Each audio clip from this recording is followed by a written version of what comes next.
Kebanyakan dari kita tersenyum untuk menampilkan rasa bahagia dan senang. Tapi sebenarnya, senyum itu apa sih? Dalam fisiologi, senyum adalah ekspresi wajah yang terjadi akibat bergeraknya atau timbulnya suatu gerakan di bibir atau kedua ujungnya, atau pula di sekitar mata.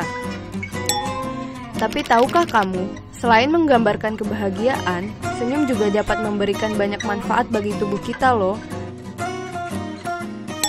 Yuk kita simak apa saja manfaat senyum bagi kesehatan. Nah, ketika sel-sel saraf dalam tubuh kita terasa tegang karena beban pekerjaan atau hal-hal lainnya, tubuh kita menjadi stres dan mengeluarkan aura negatif. Studi yang dipublikasikan di laman Psychological Science menemukan bahwa tersenyum dapat menghasilkan detak jantung yang lebih rendah dan membuat kadar stres berkurang. Dengan tersenyum, maka kita berusaha memberikan sinyal baik pada tubuh untuk meredakan sel-sel yang tegang.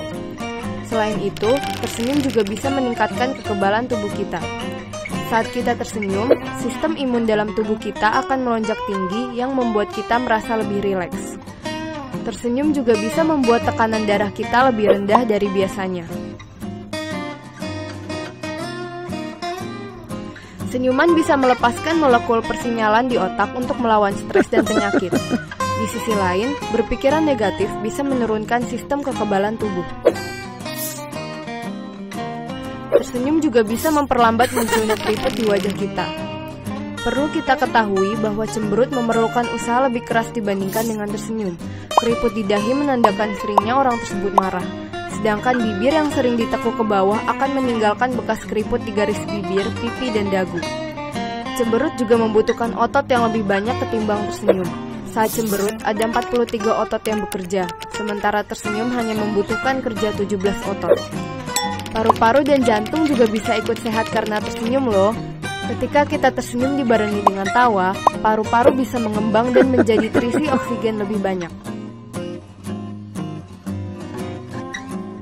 Kondisi ini membuat paru-paru memompa darah yang kaya akan oksigen, sehingga paru-paru lebih bersih dan sehat. Senyum juga bisa membuat jantung menjadi sehat. Sebuah penelitian mengungkapkan bahwa saat seseorang tertawa, produksi oksigen di dalam peredaran darahnya akan meningkat. Senyum juga bisa menciptakan pikiran kita menjadi lebih positif. Jika suasana hati kita sedang buruk, salah satu cara yang paling mudah untuk mengatasinya adalah dengan tersenyum. Manfaat senyum ini bisa didapatkan karena dorongan hormon di dalam otak yang membuat pikiran menjadi lebih positif. Berdasarkan studi, terbukti bahwa tersenyum dapat meningkatkan suasana hati dan bermanfaat bagi orang-orang yang memiliki gangguan kecemasan dan depresi. Tak hanya itu, setelah kita tersenyum, suasana hati kita berubah menjadi lebih positif. Itulah beberapa manfaat senyum untuk tubuh kita. Tersenyum merupakan hal yang mudah dan gratis untuk dilakukan. Jadi, jangan lupa tersenyum hari ini.